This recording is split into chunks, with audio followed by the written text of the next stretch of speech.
আমি এই মাসে, এই জুলাই মাসে যারা গত বছর তাদের জীবন হারিয়েছে, আত্মাহুতি দিয়েছে, তাদের স্মরণ করছে। ছাত্র জনতার তাদের স্মরণ করছে এবং যারা ইন্তেকাল করেছে তাদের আত্মার মাগফিরাত কামনা করছে। এবং আমি আশা করব যে তারা যেই কারণে সেদিন তাদের জীবন দিয়েছিলেন, যারা আহত হয়েছিলেন, পঙ্গু হয়েছেন, তাদের জীবন বৃথা যাবে না। আমরা একটা সুন্দর বাংলাদেশ পাব, ভবিষ্যতে একটা গণতান্ত্রিক বাংলাদেশ পাব, যেখানে মানুষের আশা আকাঙ্ক্ষা প্রতিফলিত হবে, সেটা আমরা আশা করছি। আজকে আমি আমাদের মেইন প্রেস কনফারেন্সের হচ্ছে একটা পার্টি থেকে একটা চিঠি দেওয়া হয়েছে আমাদেরকে বলতে দেওয়া, সেটার উপরে আমরা বক্তব্য দেব।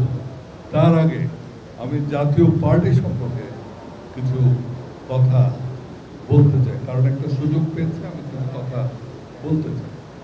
সেটা হচ্ছে যে আমাদের প্রয়াত রাষ্ট্রপতি শাহ আজকে যখন ফিরিয়ে তাকায়, দেখি তিনি যে কত বড় মাপের নেতা ছিলেন সেটা চিন্তা করা। আজকের দিনে এত লোক মারা যাওয়ার পরে যে কথাবার্তা, যে সংস্কারের কথা হচ্ছে, এই সংস্কারগুলো এরশাদ সাহেব আজ থেকে 35 বছর আগে করার চেষ্টা করি। 35 বছর আগে আমরা বিচার বিভাগের বিকেন্দ্রীকরণ এটা করেছিলাম। দুর্ভাগ্যবশত তখনকার হাইকোর্ট সেটা ইললিগ্যাল ডিক্লেয়ার করে। আমরা প্রাদেশিক সরকারের কথা বলেছি। আমরা মানুষ এই যে উপজেলা আজকে পদ্ধতি যেটা প্রচলিত আছে, এগুলো কিন্তু এরশাদ সাহেব কেবল তিনি উপজেলা করেননি, এটা একটা ফাংশনিং উপজেলা সিস্টেম তিনি করে গেছেন। সাধারণত অনেক সময় আমরা একটা জিনিস আরম্ভ করি, সেটা ফাংশনিং করতে পারি। তিনি ওষুধ নীতি করে গেছেন। আজকে বাংলাদেশের মানুষ অল্প দামে ওষুধ খান, সেই ওষুধ নীতি এইটা খেতে পারে বিকজ অফ জেনারেল শাহ। তিনিই করে গেছেন। এবং তিনি যখন করেছিলেন তখন কিন্তু মাল্টি ন্যাশনাল যে কোম্পানিগুলো ছিল, বিদেশে যেসব কোম্পানি ছিল, সেগুলো কিন্তু এটার বিরোধিতা। আজকে জাতীয় পার্টির সময় আপনার ডিন্যাশনালাইজেশন উনি কমপ্লিট করেছিলেন। টেক্সটাইল, জুট, এটাই দুইটা মেইন সেক্টর ছিল, এটা কমপ্লিট ডিন্যাশনালাইজেশন করে গেছে।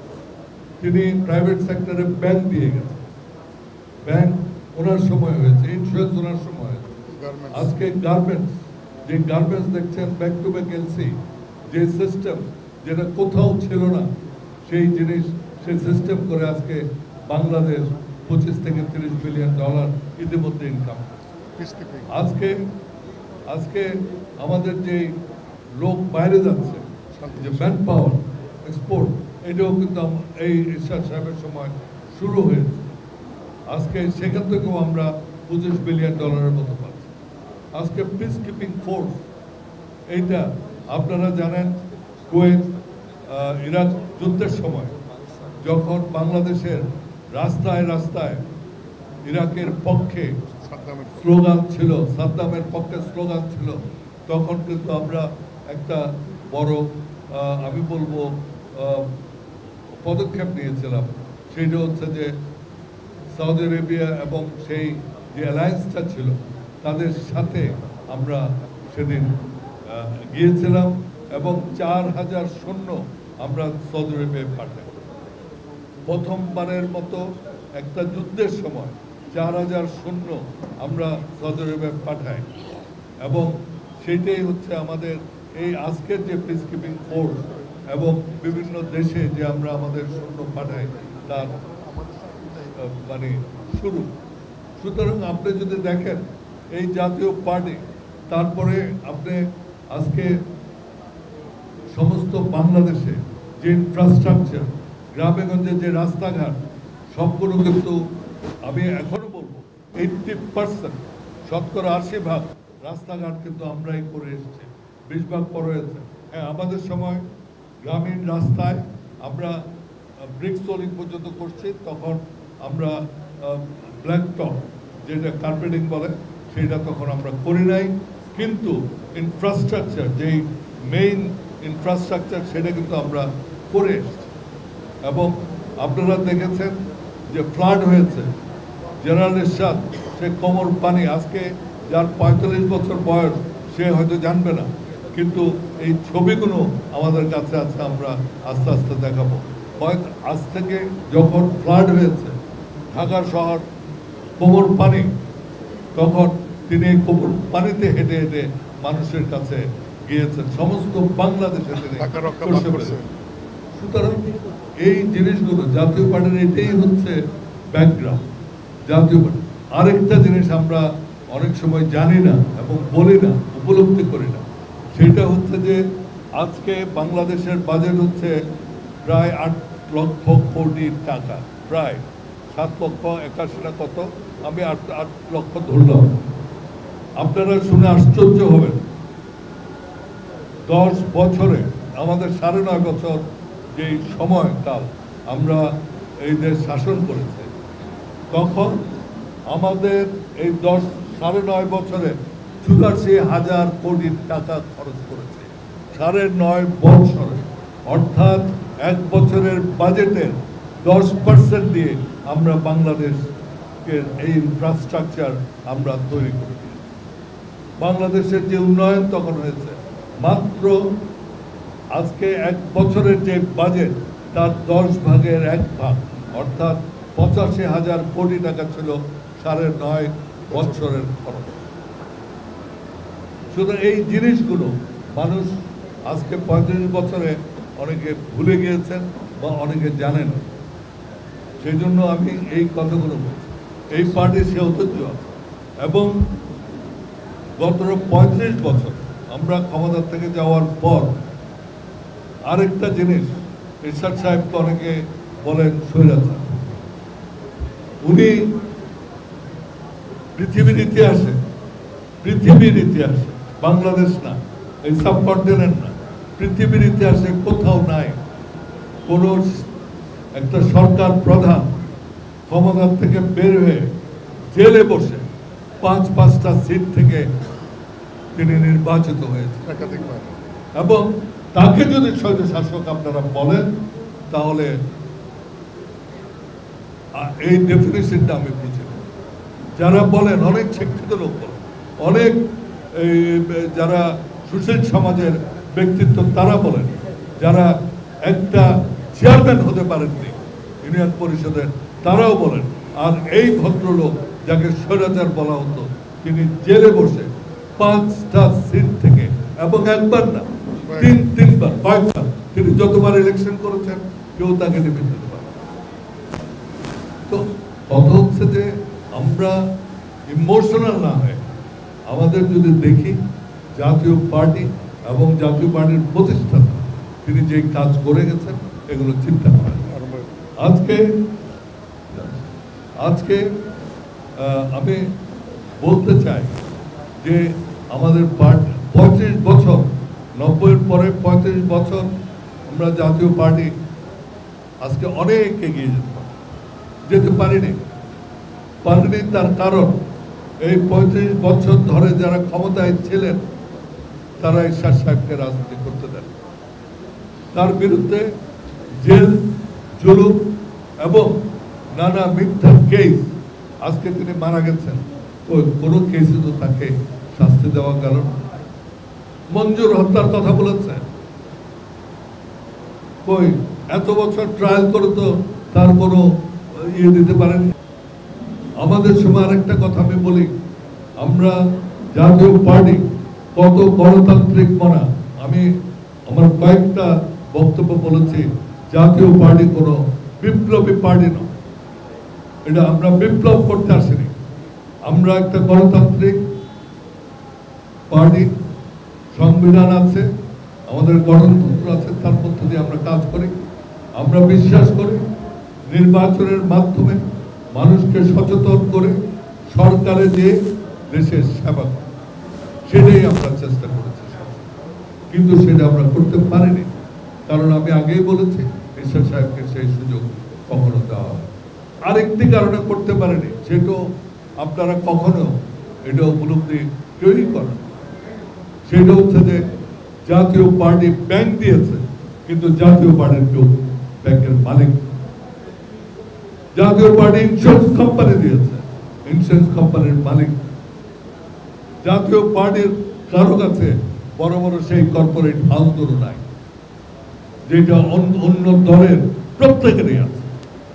যেহেতু আমাদের অর্থ ছিল না এবং সরকার, যেই সরকার জগৎ ছিল, তারা আমাদেরকে রাজনীতি করতে দেয় নাই, নানা রকম বাধা সৃষ্টি করেছে, সেই জন্য আমরা এই দলটাকে এগিয়ে নিয়ে যেতে পারি।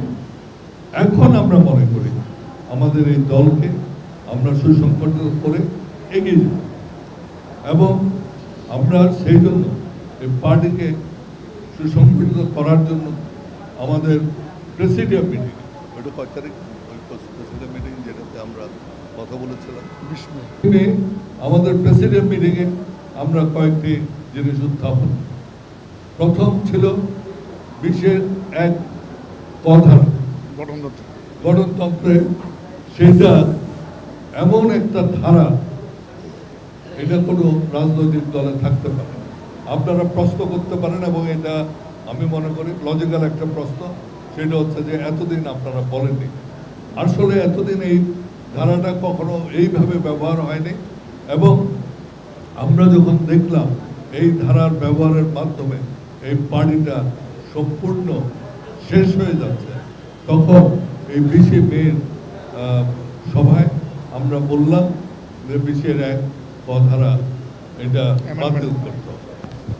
এবং আমি জাস্ট অপারেটিভ পার্টটা পড়ছি। এই ক্ষমতা বলে, মানে চেয়ারম্যান 20-1 ধারার যে ক্ষমতা দিন, এই ক্ষমতা বলে তিনি প্রয়োজন বোধে প্রতিটি স্তরের কমিটি গঠন, পুনর্গঠন, বাতিল, বিলোপ করিতে পারিবেন। তিনি যে কোনো পদ সৃষ্টি বা অবলুপ্ত করিতে পারিবেন। চেয়ারম্যান জাতীয় পার্টির যে কোনো পদে যে কোনো ব্যক্তিকে নিয়োগ, যে কোনো পদ হইতে যে কোনো ব্যক্তিকে অপসারণ ও যে কোনো ব্যক্তিকে তাহার স্থলাভিষ করতে পারবে। এই জিনিসে অর্থাৎ এখানে গণতন্ত্রের গড় নেই, সোজা কথা। এখানে আজকে এই যে আমরা 25শে মে, আসলে আমরা সেদিন সিদ্ধান্ত নিয়েছিলাম 28শে জুন আমরা আমাদের কাউন্সিল করব। সেখানে কয়েকটা জিনিস তোলা হয়েছে, এইটা একটা। আরেকটা ছিল আপনার আর্থিক স্বচ্ছতা। আমরা বললাম যে আর্থিক স্বচ্ছতা আমাদের আনতে হবে, কারণ এতদিন আমরা জানতাম না, আমরা জানতে পারলাম আমাদের যে গত নির্বাচনের সময়, আগেরগুলো আমি জানি না, গত নির্বাচনের সময় ফর্ম বিক্রি করে প্রায় 2.5 কোটি টাকার উপরে আমরা পেয়েছি। সেই টাকা 1 টাকাও আপনার আমাদের ব্যাংক অ্যাকাউন্টে জমা হয়নি, এবং এটার কোনো হিসাব দেওয়া। আমাদের নারী যে আসন ছিল 2টা, সেটার জন্য তারা কিছু ডোনেশন, অনুদান দিয়েছিলেন, সেই অনুদানেরও কোনো হিসাব আমরা পাইনি, এবং এগুলো ব্যাংক অ্যাকাউন্টে দেওয়া হয়, এবং চাঁদার টাকারও কোনো হিসাব নিকাশ, কোনো কিছু নাই। সুতরাং এইগুলোর ব্যাপারে আমরা বলছি স্বচ্ছতা আনতে হবে, এবং আপনাকে এই স্বচ্ছতা মাধ্যমে সমস্ত আয়ব্যয়ের হিসাব আমরা কি পেয়েছি কি পাইনি এগুলো আনতে হবে। কারণ একটি দল সে যদি নিজের তার মধ্যে গণতন্ত্র না থাকে, একটি দল তার মধ্যে যদি এই আপনার অ্যাকাউন্টেবিলিটি না থাকে, সেই দল কোনোদিন দেশের ক্ষমতায় এসে আমরা কোনো কিছু ভালো করতে পারি। কেন এগুলো করছি? আমরা দেখছি ভবিষ্যতে একটা এই পরিবর্তিত যে অবস্থা এসছে, সেখানে আমরা এই দলটার একটা বিরাট সম্ভাবনা আছে এবং সেটাকে যাতে আমরা করতে পারি, আমরা দলকে শক্তিশালী করতে।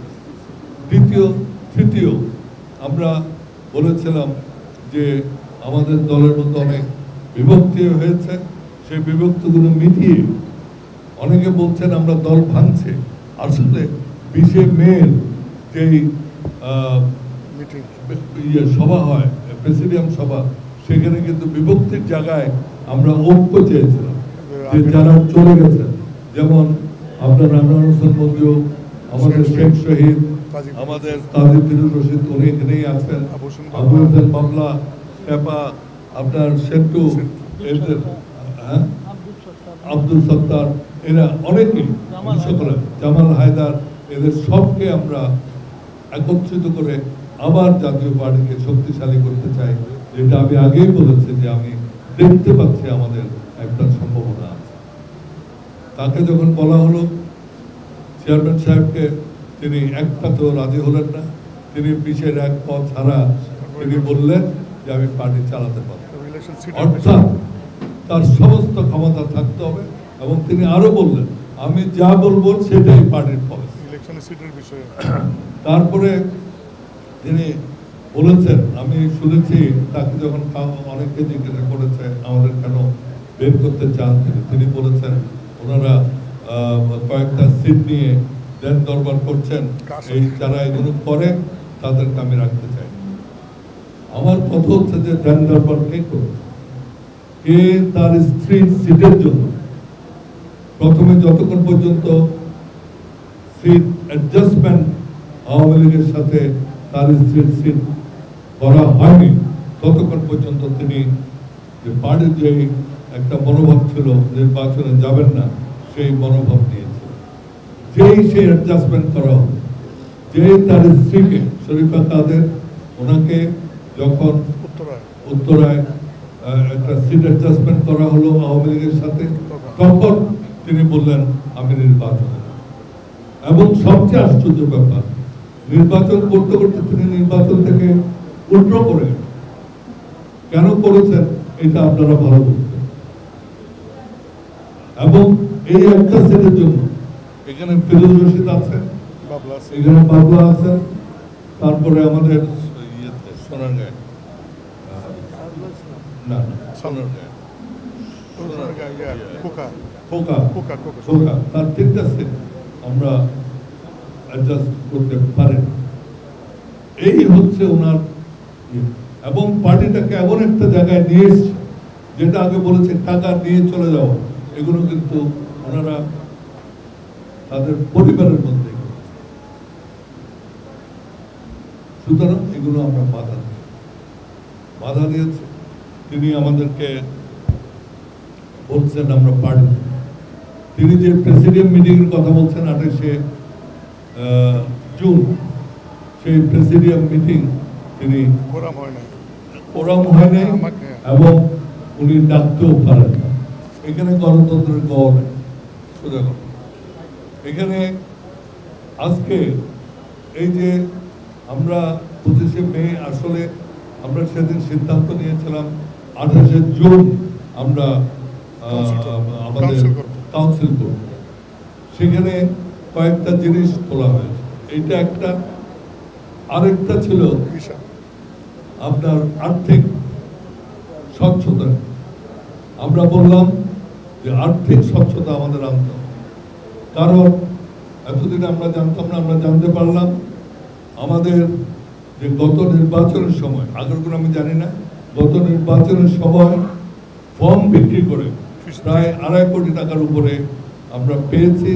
সেই টাকার 1 টাকাও আপনার আমাদের ব্যাংক অ্যাকাউন্টে জমা হয়নি এবং এটার কোনো হিসাব দেওয়া হয়।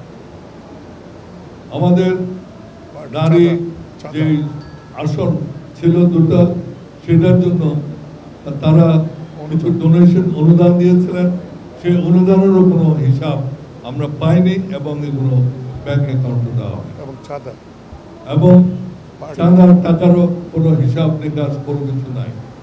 সুতরাং এইগুলোর ব্যাপারে আমরা বলছি স্বচ্ছতা আনতে হবে এবং আপনাকে এই স্বচ্ছতা মাধ্যমে সমস্ত আয় ব্যয়ের হিসাব আমরা কি পেয়েছি কি পাইনি এগুলো আনতে হবে। কারণ একটি দল সে যদি নিজের তার মধ্যে গণতন্ত্র না থাকে, একটি দল তার মধ্যে যদি এই আপনার অ্যাকাউন্টেবিলিটি না থাকে, সেই দল কোনোদিন দেশের ক্ষমতায় এসে আমরা কোনো কিছু ভালো করতে পারি। কেন এগুলো করছি? আমরা দেখছি ভবিষ্যতে একটা এই পরিবর্তিত যে অবস্থা এসছে, সেখানে আমরা এই দলটার একটা বিরাট সম্ভাবনা আছে এবং সেটাকে যাতে আমরা করতে পারি, আমরা দলকে শক্তিশালী করব। তৃতীয় আমরা বলেছিলাম যে আমাদের দলের মধ্যে অনেক বিভক্তি হয়েছে, সেই বিভক্তিগুলো মিটিয়ে অনেকে বলছেন আমরা দল ভাঙছে। আসলে 20 মের যেই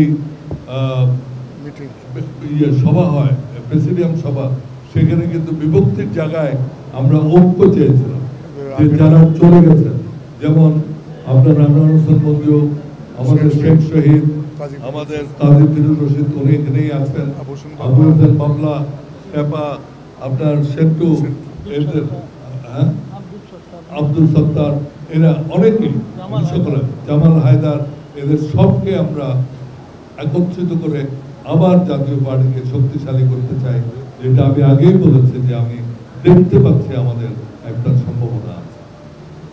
তাকে যখন বলা হলো চেয়ারম্যান সাহেবকে, তিনি একটাতেও রাজি হলেন না।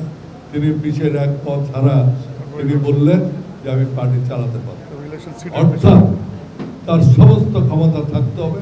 এবং তিনি আরো বললেন আমি যা বলবো সেটাই পার্টির পলিসি। তারপরে তিনি বলেছেন, আমি শুনেছি তাকে যখন অনেকে জিজ্ঞাসা করেছে আমাদের কেন বের করতে চান, তিনি বলেছেন ওনারা কয়েকটা সিট নিয়ে দেন দরবার করছেন, এই যারা এগুলো করে তাদেরকে আমি রাখতে চাই। আমার কথা হচ্ছে যে দেন দরবার কে করবে?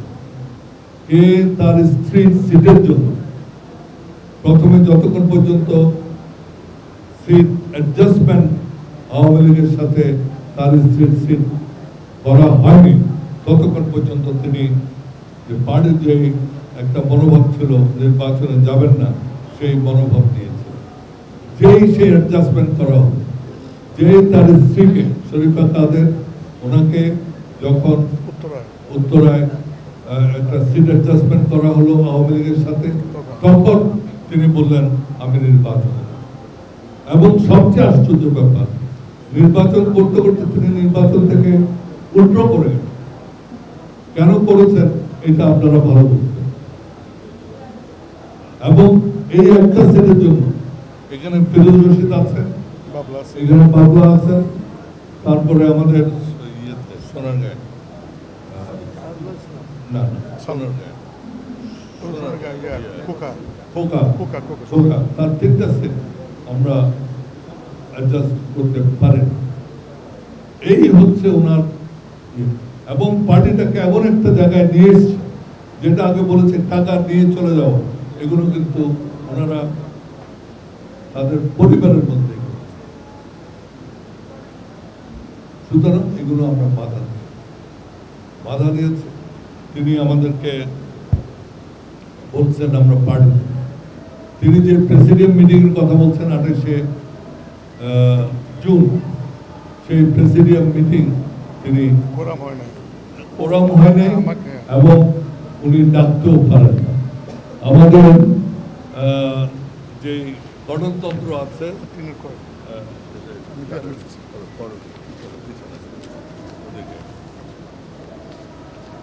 জনাব জে.এম. কাদেরের সঙ্গে প্রায় 4.5 বছর কাজ করছি। উনার কি দোষ ত্রুটি সেইটা আমি বলবো না, তবে এইটুকু বলবো, যেহেতু আমি ওনার মহাসচিব ছিলাম, উনি আমার চেয়ারম্যান ছিলেন, আমি মহাসচিব হিসেবে পুরাপুরি আনুগত্য রেখেই আমি তার সাথে অ্যাডজাস্ট করে কাজ করছি। তার সাংগঠনিকভাবে যখন চরম দুঃসময় ছিল পার্টি ইনার ক্লিকে, তখন আমি তাকে আমার সাধ্য মতো সহযোগিতা করেছি। আমার দুঃখ হলো একটা, যে কোনো ব্যক্তি যে কোনো দলের কর্মী যে কোনো পদে সবসময় থাকবে না।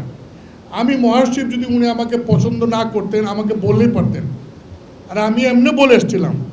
আমি কিন্তু ওনাকে ব্যক্তিগতভাবে আপনাদেরকে বলি, ওনাকে আমি ব্যক্তিগতভাবে বলে আসছি যে আপনি এই গঠনতান্ত্রিক যে সমস্ত ধারা, বিশেষ করে 20-1 ক যে ধারা বলে আপনি যাকে ইচ্ছে তাকে অব্যাহতি দেন, যাকে ইচ্ছে তাকে আপনি দলের পদে বসান, এবং এমন হচ্ছে 28 জন কর্মীকে পদোন্নতি দিছে, এটা আমি মহাসচিব হিসেবে আমি জানি না। আমি বললাম যে এটা খুব একটা অগণতান্ত্রিক ধারা। আপনি সবসময় গণতন্ত্রের পক্ষে বলেন, আপনি সবসময় স্বৈরতন্ত্রের বিপক্ষে আপনার কণ্ঠ সোচ্চার, এবং আপনি অটোক্রেসির বিরুদ্ধে বলেন। তাহলে আপনি ঘরে থেকে আপনি অন্তত গণতন্ত্র আরম্ভ করেন। এই গঠনতন্ত্রে যে 20-1 ক, আমি বিএনপি, আওয়ামী লীগ সহ বাংলাদেশে অনেক রাজনৈতিক দলের গঠনতন্ত্র কালেকশন করে আমি দেখলাম যে এই ধরনের কোনো ধারা অন্য কোনো দলের গঠনতন্ত্রে নাই। আমি বললাম যে আপনি এই ধারাটা পরিবর্তন করেন, এটা করা প্রয়োজন। আমি আপনার সাথে থাকি বা না থাকি। ওনাকে যখন বের করে দিয়েছিল উনিও এটা পরিবর্তন করেন। আর সবচেয়ে বড় হইল যে ওনার ভাই আমাদের এই প্রয়াত মহামান্য রাষ্ট্রপতি হোসেন মোহাম্মদ এরশাদ, তিনিও কিন্তু জিএম কাদের সাহেবকে কো চেয়ারম্যানের বা প্রেসিডেন্ট থেকে 2 বার এই ধারা দিয়ে কিন্তু ওনাকে বহিষ্কার করেছিলেন। সেই দিন কিন্তু জিএম কাদের সাহেব এই ধারাটাকে এই অ্যামেন্ডমেন্ট করার জন্য তিনি কিন্তু বক্তব্য রেখেছিলেন। আজকে যেমন আমরা বলছি, এরকম তিনিও কিন্তু বলছেন। তারপরও এই ধারাটা তিনি পরিবর্তন করেন নাই। ঠিক আছে, পরিবর্তন করেন নাই। আমার একটাই দুঃখ যে 1986 সালে যখন এই দল প্রথম গঠন হয়, আমি সেই কমিটিতে যুব বিষয় সম্পাদক ছিলাম। 86 পরে 86-তে আমি এমপি হই, 87-তে আমি ডেপুটি মিনিস্টার হই। আমি যখন এমপি মন্ত্রী, তিনি তখন একটি আধা সরকারি কর্পোরেশনের ম্যানেজার বা ডেপুটি ম্যানেজার বা জেনারেল ম্যানেজার। তিনি 86 পরে দল হয়, তার 10 বছর পর 96-তে এসে তিনি জাতীয় পার্টিতে জয়েন করেন। তাকে নেতা হিসেবে মান্য করার রাজনৈতিকভাবে কোনো কোয়ালিটি আমার চেয়ে বেশি নাই, এমন কোনো কেরিয়ার নাই ওনাকে আমি নেতা মানব। একটাই গুণ আছে, অনলি একটাই গুণ, যার জন্য ওনাকে নেতা মানে, সেটা হলো আমাদের প্রয়াত রাষ্ট্রপতি, জাতীয় পার্টির প্রতিষ্ঠাতা চেয়ারম্যান হোসেন মোহাম্মদ এরশাদের ভাই, তার ভাই, সেই কারণে ওনাকে মানতাম। জনাব জিএম কাদের, আমি এমন কি অপরাধ করলাম? আপনি মহাসচিবকে বাদ দেন, আপত্তি নাই, প্রাথমিক সদস্য পদ থেকে আপনি বাদ দিলেন, এটা কেমন কথা? এটি কি কোনো মানে রাজনৈতিক নেতার আচরণ হতে পারে? যে লোকটি, আমি এই 86 থেকে 40 বছর 50 বছর যাবৎ এই দলে, ব্যারিস্টার আনিস ইসলাম মাহমুদ যখন 79-এ এমপি এবং 84-এ যখন মন্ত্রী, তখন কিন্তু জিএম কাদের সাহেব অ্যাসিস্ট্যান্ট ম্যানেজার ছিলেন, জাস্ট একজন অ্যাসিস্ট্যান্ট ম্যানেজার। হাওলাদার সাহেব যখন ডেপুটি মিনিস্টার 79-80-তে, তখন জিএম কাদের সাহেব ম্যানেজার ছিলেন। তারপরেও তারা নিঃশর্তভাবে আপনাকে চেয়ারম্যান মানছে, কারণ আপনি এরশাদ সাহেবের ভাই। এটা কি আজকে এই আপনাকে দলকে একটু গণতন্ত্রমুখী করার জন্য, দলের হিসাব চাওয়ার কারণে, দল একটা যৌথ নেতৃত্ব গড়ে তুলবার জন্য দাবি করার কারণে আপনি কাউন্সিলকে সামনে রেখে দলের 10 জন সিনিয়র নেতা, 10 জন, একজন সিনিয়র কো-চেয়ারম্যান এবং মহাসচিব এবং 7 জন প্রেসিডিয়াম মেম্বার, তাদেরকে আপনি বিনা কারণে প্রাথমিক সদস্য পদ থেকে তাদের পদ থেকে অব্যাহতি দিলেন। এটা কি ঠিক হলো? আপনি তো, এটা তো মানে অবৈধ না শুধু, এটা একটা স্বৈরাচারের বড় একটা উদাহরণ। দেখেন, উনি আমাদের কয়েকজনকে বলছে যে তারা চাঁদা দেন না, এই জন্য অভ্যুত দেওয়া হয়েছে। তার মধ্যে একজন হলো আমাদের মাহমুদ, মোস্তফা মাহমুদ। সে তার দলের যে চাঁদা আগামী অক্টোবর মাস পর্যন্ত দেওয়া আছে অ্যাডভান্স, এই তার রিসিট আছে, তাকেও বলছে সে চাঁদা দেয় না, তাকেও বলছে সে চাঁদা দেয় না, এই কারণে অব্যাহতি দিচ্ছে। আপনাকে তো চাঁদার জন্য না, তাকে বলছে সে চাঁদা দেয় না, এই জন্য অব্যাহতি। অথচ দেন তার কাছে রিসিট আছে, আগামী অক্টোবর পর্যন্ত তার চাঁদা অ্যাডভান্স দেওয়া আছে। তার মানে উনি যে কি করে নিজেই উনি বুঝতে পারেন না, উনি যে কি সিদ্ধান্ত নিচ্ছেন নিজেই জানেন না। আসলে কাজী ফিরোজ হোসেন সাহেব যেটা বলছেন, আমার মনে হয় ওনার মানসিক অবস্থা ঠিক আছে কিনা ডাক্তারদের পরীক্ষা করা দরকার।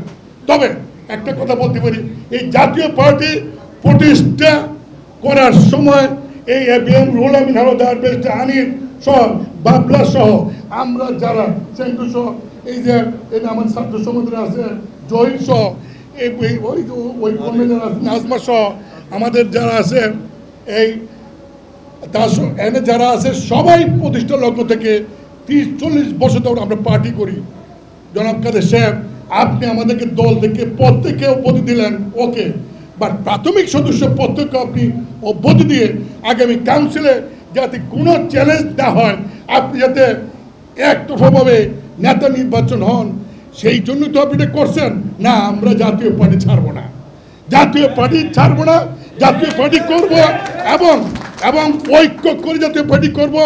আপনার যে কাউন্সিল, সেই কাউন্সিলে আমরা যাব, সেই কাউন্সিলে আমরা অংশগ্রহণ করে কাউন্সিল যারা আসবে তাদেরকে আহ্বান করব। আপনি যেদিন না দিলেও আমরা যাব, জাতীয় পার্টি ভাঙতে আমরা দিব না। আপনি যত চেষ্টাই করেন, আপনার হীনমন্যতা, আপনার ব্যক্তিগত স্বার্থ সিদ্ধির জন্য দলকে ভাঙ্গার প্রক্রিয়া করবেন, এইটা আমরা হইতে দিব না।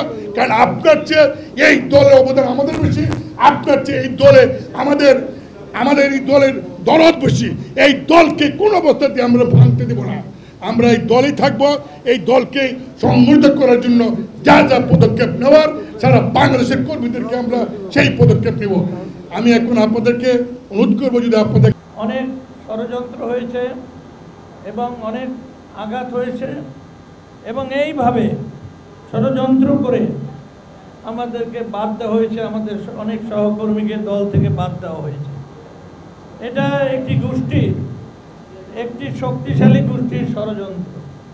তাদের এই ষড়যন্ত্রের ফলশ্রুতিতে আমরা যারা এই দলের শুরুতেই ছিলাম, এইভাবে আমাদেরকে বাদ দেওয়া হয়েছে। আনোয়ার হোসেন মঞ্জুকে ষড়যন্ত্র করে, শেখ শহীদকে ষড়যন্ত্র করে বাদ দেওয়া হয়েছে, জামাল হায়দারকে বাদ দেওয়া হয়েছে এবং সাত্তার ভাই অত্যন্ত বিনয়ী মানুষ, জামালপুরের কৃতি সন্তান, সে পাকিস্তান আমলেও সে এমপি ছিল, তার নামটা পর্যন্ত দলে রাখা হয় নাই। এবং এই নির্মম নিষ্ঠুর আঘাত জিএম কাদের এসএসএফের ভাই হিসাবে কীভাবে করলেন, আমি যখন ভাবি আমার ঘুম ভেঙে যায়। আমি দেখি যে এই নিষ্ঠুর মানুষটির হাতে দলটা পড়ল, আমাদের কোথাও নিশ্চয়ই কোনো অপরাধ আছে। মানুষ দলে লোক নিয়ে আসে, মানুষ ক্ষমতায় যাওয়ার জন্য দলকে ঐক্যবদ্ধ করে, সুসংগঠিত করে তৃণমূল পর্যায়ে দলকে নিয়ে যায় মানুষের সমর্থন আনার জন্য। এটাই গণতান্ত্রিক রীতিনীতি। আর সে একা ঘরে রইল। এই গত 8 বছরে সে 10,000 লোকের একটি জনসভা কোথাও করতে। সাংবাদিক ভাইদেরকে আমি অনুরোধ করব, আপনারা স্মরণ করে দেখেন। তাকে বারবার বলেছি দলকে শক্তিশালী করেন, ঐক্যবদ্ধ করেন, যারা চলে গেছে তাদের নিয়ে আসেন। প্রতি 5 বছর পরে, আমি তো অনেক দিন ধরেই দেখতেছি ক্ষমতার বাইরে, 5 বছর পরে যখন নির্বাচন আসে, নানা রকম একটা পরিস্থিতি সৃষ্টি হয়।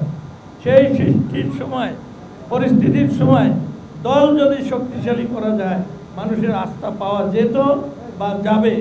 কিন্তু উনি এদিকে কখনো খেয়াল রাখেন নাই। উনি ঢাকার কোনো একটি গলিতে বসে পত্রিকায় অথবা নিজের মতো রংপুরে গিয়ে এক একটা বক্তৃতা দিয়ে দেশের মানুষকে আহত করেছেন, ব্যথিত করেছেন এবং দলকে ক্ষতিগ্রস্ত করেছেন। অনাকাঙ্ক্ষিত এই বক্তব্যগুলো আমরা যারা ত্যাগী মানুষ আমরা আশা করিনি। তাকে ভাই হিসেবে, তাকে পার্টির চেয়ারম্যান হিসেবে অনেক শ্রদ্ধা করে আসছি, কিন্তু আমার হৃদয়ে অনেক বড় ব্যথা। কারণ এই দলের লক্ষ লক্ষ নেতা কর্মীদেরকে নিয়ে এই 64টা জেলায় আমি বারবার গিয়েছি দলকে সংগঠিত করার জন্য। তিনি কি 10টি জেলায় কখনো গিয়েছেন? আমি 4 বছর পূর্বে তাকে পটুখালি নিয়ে গিয়েছিলাম, তখন হাজার হাজার লোক ছুটে আসছে, সাত ভক্ত মানুষগুলো। আমার মনে একটা আশা এসেছে, যে বিশ্বাস এসেছে, আস্থা এসেছে যে দল আগামী দিনে ক্ষমতায় যাবে। কিন্তু তিনি সেটা আমি বললাম, আমরা সকলেই বললাম, প্রত্যেক জেলায় প্রত্যেক বিভাগে বড় বড় সমাবেশ করি আসেন। আমি বরিশালে বললাম যে আমি অর্গানাইজ করতে চাই, তার ইচ্ছারায় তার লোক দ্বারা আমি এত নেগেট কথা বলতে চাই না, তারা মিটিংটাকে ভেঙে দিল। আমি আশাহত হলাম, যেখানে আমি 45 বছর বরিশাল জেলা হেডকোয়ার্টারে আমি রাজনীতি করে আসছি, সেখানে আমাদের দলকে টুকরো টুকরো করে দিয়েছেন সে। তো এই যে তার অরাজনৈতিক আচরণ দলকে স্তব্ধ করে দিয়েছে বারবার। সেই জন্য আজকে আমরা এখানে একত্রিত হয়েছি। কেন? তার চিঠি পেয়েছি। কাদের ভাই, আপনার চিঠি আমার হাতে এসেছে, আপনার যে মানে লাভ লেটার সেটা আমরা পেয়েছি, কিন্তু আমরা আপনাকে বহিষ্কার করি নাই, আমরা আপনাকে ফেলে যেতে চাই না। আমরা দলকে শক্তিশালী করব, আবার বৃহত্তর ঐক্য করে আপনাকে আমরা আবারও বলবো, আসেন, আপনাকে আমরা সম্মান দেব। কিন্তু দল ভাঙবে, দল ছোট হবে, এই রাজনীতি আমরা করব না। এবং আনিস ভাই আমাদের দলের একটি অহংকার, তিনি এই দায়িত্ব নিয়েছেন যে আসো সবাই একত্রিত হই। এবং কাদের সাহেব কেন এই কাজটি করলেন, তার কি হয়েছিল, তার কি অসুস্থতা আসছে নাকি, এটা পরীক্ষা করার প্রয়োজন আছে। কারণ একটা মানুষকে আপন করা, ভালোবাসা, কাছে নেওয়া, তার সহযোগিতা নেওয়া, তাকে সহযোগিতা, এইটা কত কঠিন কাজ। আর সেখানে ইজি গোয়িং আপনি চিঠি দিলেন আমাদেরকে, আমরা চিঠি পেয়েছি, কিন্তু এটা কোনো সুস্থ রাজনীতিবিদ এই ধরনের কাজ করতে পারে না। আমাদের ঘামে, আমাদের পরিশ্রমে, আমাদের টাকায়, আমাদের সারা দেশে মানুষের কাছে যাওয়ায়, আমাদের আবেদনে মানুষ সাড়া দিয়েছে। আর আপনি আজকে আমাদেরকে দল থেকে অব্যাহতি দিলেন, সারা দেশের মানুষ আর জবাব প্রাথমিক সদস্য পর্যন্ত আপনি রাখেন নাই।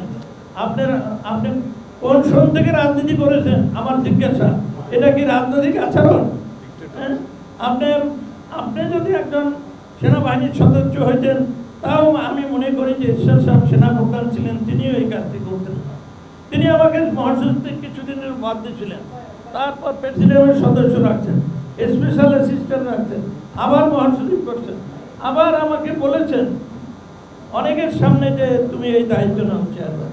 যে কথা আনিস ভাই বললেন, আমি সেই কথাই বলেছিলাম যে স্যার আপনি থাকতে এই দলের চেয়ারম্যান হওয়া, ভারপ্রাপ্ত চেয়ারম্যান হওয়া, এই দৃষ্টতা আমি রাখি না। আমি আপনাকে ভালোবাসি, আপনার নামটি যথেষ্ট স্যার, আপনি ঘরে থাকেন, দল আমরা অর্গানাইজ করব। তো যাই হোক, আমার আরও কয়েকজন কলিগ আছে, বিশেষ করে ফিরোজ ভাই, তিনিও ব্যথিত হৃদয়ে দুই একটি কথা বলবেন। কখনই বলি নাই। প্রথম কথা হচ্ছে যে সবসময় একটা থাকবে, আপনি যেটা বলেছেন আমরা দলে নাই, সেটা কিন্তু সঠিক না। এই জন্য যেই আপনাদেরকে বলেছি যে প্রেসিডিয়ামের সিদ্ধান্তের কথা বলছে, সেই প্রেসিডিয়ামের মিটিং উনি ডাকতে পারেন, এবং এটা আমাদের গঠনতন্ত্রে আছে। মহাসচিব সভা ডাকেন, মহাসচিব সভা ডাকেন। আমি রিফিউজ করলে তিনি চেয়ারম্যানের সাথে আলোচনা করা হচ্ছে তার দায়িত্ব, আলোচনা করে তিনি করবেন, কিন্তু সভাটা ডাকতে হবে আপনার মহাসচিবকে। এবং সেই আমি রিফিউজ করলে তিনি সেটা করেননি, সুতরাং সেই সভাটা সম্পূর্ণ বেআইনি এবং সেটার কোনো এফেক্ট হবে না। So we are very much in the party, এবং আমরা সব পদে অধিষ্ঠিত আছি, 1 নম্বর। আর 2 নম্বর হচ্ছে যে পরিবর্তন কেন? পরিবর্তন সময় তো অনেক কিছু পরিবর্তন হয়। আপনার আর্টিকেল 70 নিয়ে অনেক আলোচনা হয়েছিল, অনুচ্ছেদ 70, সেটা তো আজকে সেটা পরিবর্তন অনেক, এটার উপর আলোচনা হয়নি বলে যে হবে না সেটা হতে পারে। এবং সবচেয়ে বড় জিনিস আজকে যখন যেমন আমি বা চূন্য তখন কিন্তু আমাদের পার্টি থেকে বের হওয়ার কথা, আমরা পার্টিতে ছিলাম থাকার সময় এবং যখন তার সাথে সম্পূর্ণ ভালো একটা সম্পর্ক আমরা কাজ করছি তখনই উঠিয়েছি। এই তিনটা জিনিস আমরা যেটা উঠিয়েছি এইটা না যে তার একটা সিদ্ধান্ত নেওয়ার পরে আমরা পাল্টা সিদ্ধান্ত, এই সিদ্ধান্ত কিন্তু আমরা আগেই নিয়েছি, বিফোর এই সিদ্ধান্তগুলোর আগে। সুতরাং আর সবচেয়ে বড় কথা হচ্ছে যে সময় মতো দলকে যদি সুসংগঠিত করতে হয়, দলকে যদি আসলে প্রগতিশীল করতে হয় এবং আমাদের যে সম্ভাবনার কথা বলছে এখানে যে নতুন যে একটা অবস্থা বিরাজমান হতে যাচ্ছে সেখানে আমি মনে করি আমাদের দলের একটা বিরাট সম্ভাবনা আছে, কিন্তু সেই সম্ভাবনাকে কাজে লাগাতে হলে পার্টিকে সম্পূর্ণভাবে গণতান্ত্রিক করতে হবে। আর একটা যেটা আমি বলি নেই, আরেকটা যেটা আমি বলি, উনি তো বলেছেন ভারতের কথা। ভারত থেকে আসার পরে তিনি বললেন যে আমাকে ভারতের পারমিশন ছাড়া আমি বলতে পারবো। I think we made a mistake, আমরা একটা ভুল করেছিলাম। সেদিনেই তাকে বের করে দেওয়ার একটা উদ্যোগ নেওয়া উচিত ছিল, কারণ বাংলাদেশের একটা পার্টি, যে পার্টি 9.5 বছর ক্ষমতায় ছিল, সেই পার্টির একটা চেয়ারম্যান, একজন চেয়ারম্যান, তিনি কি করে বলতে পারেন ভারতের অনুমতি নিয়ে তাকে কথা বলতে হবে? আরেকটা সেদিন এই কিছুদিন এই পরিবর্তনের পরে তিনি একদিন সকালে বলে দিলেন যে শেখ হাসিনাকে ভারত থেকে এনে বিচার করে ফাঁসি দিতে হবে। আপনি বিচার করে ফাঁসি কি করে দেবেন? ফাঁসির আপনি বিচারের কথা বলবেন আবার ফাঁসি দিবেন, একসাথে এই কথাগুলো বলা যায়? আপনি বিচারের কথা বলতে পারেন, সুতরাং এটা তো কোর্টের ব্যাপার। সুতরাং আমরা যেটা দেখেছি, ওনার যেটা যখন দরকার, ওই আপনার হাসিনাকে বিচারের কথাও বলেছে, ফাঁসির কথাও বলেছে, আবার যখন তার নিশ্চয়ই কোনো হিডেন এজেন্ডা আছে, এখন তিনি বলছেন যে আওয়ামী লীগ ছাড়া ইলেকশন হবে, সেটা আমরাও বিশ্বাস করি। কিন্তু কথা হচ্ছে তো আমরা তো আগের কথাটা বলি নাই যে তাকে স্ববিরোধী এইসব কথা। এইরকম একজন লোক আমাদের পার্টিকে নেতৃত্ব দেবে, এইটা আর হতে পারে না। ধন্যবাদ। আমাদের আবেদন হলো যে দল আছে এ দল থাকবে, আমাদের সকল নেতৃবৃন্দ যারা চলে গেছে তাদের সকলকে নিয়ে একত্রিত সারা বাংলাদেশের দলকে পুনর্গঠন করব, শক্তিশালী করব, ইলেকশনমুখী করব এবং আমরা এই দল সারিনে থাকবো না। কোন রকমের এই ধরনের চিঠি, বহিষ্কারের চিঠি আমাদেরকে স্তব্ধ করতে পারবে না, কারণ বহু পথে নেতা কর্মীদের সাথে দেখা হয়েছে, তাদের সাথে আমাদের বন্ধন আছে, ভালোবাসা আছে, ভালোবাসার গভীরতা আছে। আমরা সুখে দুঃখে ভালোতে মন্দতে জেল জুলুম অত্যাচার করে দল করেছি, এটা ছিল আগে থেকে সংশোধনী হওয়ার জন্য আমরা বসে থাকবো। আপনাদের প্রতি আমার আবেদন সারা দেশের নেতা কর্মী যে আমরা একত্রিত হয়েছি, যারা বাইরে আছে আমাদের গুরু নেতা যারা পরিবর্তন হতে বাবাদের সাথে ছিল, সকলকে আমরা নিয়ে আসবো। আপনারা দোয়া করবেন, ইনশাআল্লাহ ধৈর্য ধরেন এবং অপেক্ষা করেন। আচ্ছা, ব্যাপার আমরা আলোচনা করছি, আমরা সেদিকেই যাব। কোন পক্ষে আমরা আপনারা এখন দল পরিচালনা, আপনারা সবাই একতার কথা বলছেন, ঐক্যের কথা বলছেন, এই ঐক্য প্রক্রিয়াটা কিভাবে হবে? আপনারা কিভাবে সামনে কি কর্মসূচি নিয়ে আসবেন? সামনে যেটা আমরা করতে যাচ্ছি সেটা হচ্ছে যে আগে আমাদের নিজেদের কাউন্সিল করব, কাউন্সিল করার পরে সেই নেতৃত্ব ঠিক করে আমরা যেসব পার্টি আছে তারা সকলে একসাথে এসে যোগ করে তাদের নিজেদের অবলুপ্ত ঘোষণা করবে এবং জাতীয় পার্টি এই জাতীয় পার্টিটাই মেইন জাতীয় পার্টি। সম্বোধন করলে অনেক আগেই করা যায়, একটাই তো আলাদাভাবে সম্বোধন করবো না, and that is the problem. That is his problem. না, কারণ হলো কাউন্সিল, আমি একটু বলি, না কাউন্সিল করতে হবে, কারণ হলো আমরা কাউন্সিল করার সময় নাই। আমরা লাস্ট সময় নিয়েছিলাম জুনের 30 তারিখের মধ্যে 2025-এর, এর মধ্যে কাউন্সিল করতে হবে। যেহেতু চেয়ারম্যান সাহেব ভেরি ইন্টেনশনালি কাউন্সিলটা করেন, স্থগিত করছেন, তাহলে আবারও ইলেকশন কমিশনের টাইম চেয়ে সময় দিতে হবে। সেই সময়টা ইলেকশন কমিশন হয়তো বা যদি টাইম চায় 6 মাস, 1 মাস, 2 মাস দিতে পারে, 1 মাস 2 মাস হোক তো কাউন্সিল করতে হবে। কাউন্সিল করলে আমরা সেখানে কাউন্সিল যাব। কাউন্সিলররা যদি আমাদেরকে গ্রহণ না করে আমাদের কোনো বক্তব্য থাকবে না। ধন্যবাদ। আর আরেকটা প্রশ্ন হচ্ছে যে কাজী ফিরোজ রশিদ ইতিমধ্যে ওনাদের একটা আলাদা পার্টি আছে। আমরা কাউন্সিল করার পরে ওনাদের সাথে আমাদের প্রিলিমিনারি যে কথা হয়েছে, আমরা একসঙ্গে পরে তারপরে they will march with the main party. ওনারা আমাদের সাথে মার্চ করবে। এখন চেয়ারম্যান যদি মানে কাউন্সিলের নতুন তারিখ ঘোষণা না দেন, সেক্ষেত্রে আপনাদের না দিবেন, ওটা বাইন্ডিংস আছে, দিবেন bindings আছে। না, এটা আরপি অনুযায়ী বাইন্ডিংস আছে, এটা দিবেন। হয়তো 1 মাস পরে দিবেন, 2 মাস পরে দিবেন। 25 এটা ডেট, লাস্ট ডেট চলে গেছে। চেঞ্জ বিভিন্ন কারণে উনি করেননি।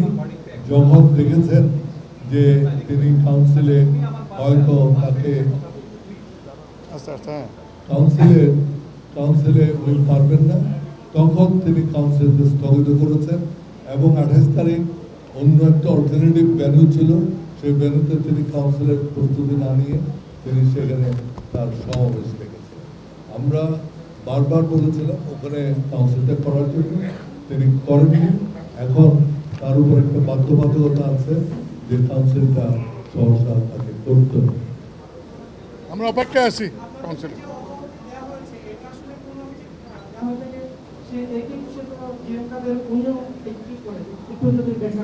এই উত্তর তো উনি দিবেন, এই উত্তর উনি দিবেন, যেটা যেহেতু উনি অব্যাহতি দিচ্ছেন তো এই উত্তর তো উনি দিবেন। এই উত্তর তো আমরা তো ওনাকে বসে করি নাই, আমরা তো এখনো বলতেছি যে উনি চেয়ারম্যান, উনি কাউন্সিল আহ্বান করুন। আমাদের কথা হচ্ছে একটাই, council is the highest body of জাতীয় পার্টি, এবং এই কাউন্সিলে যে আপনাকে যদি সকলে সমর্থন করে উইল অ্যাকসেপ্ট, আমাদের তো কোনো আপত্তি নেই। তবে ফাইন্যান্সিয়াল অ্যাকাউন্ট এগুলো এখন আমরা নির্বাচন কমিশনে আমরা কথা বলবো, কারণ financial accountability is a very important part of running A party, এবং আমরা যদি জানি এখানে কোনো ফাইন্যান্সিয়াল অ্যাকাউন্ট। ধন্যবাদ। আপনারা আবারও আপনাদেরকে ধন্যবাদ জানাচ্ছি, আপনারা কষ্ট করে এতক্ষণ বসেছেন। আমি শেষ করছি। বিশেষ করে একটা কথা বলছি। আজকের যে আবহাওয়া, সেই আবহাওয়ার মধ্যে যে আপনারা আসতে পেরেছেন, সহযোগিতা করছেন। প্রিয় সাংবাদিক ভাইয়েরা, আপনাদেরকে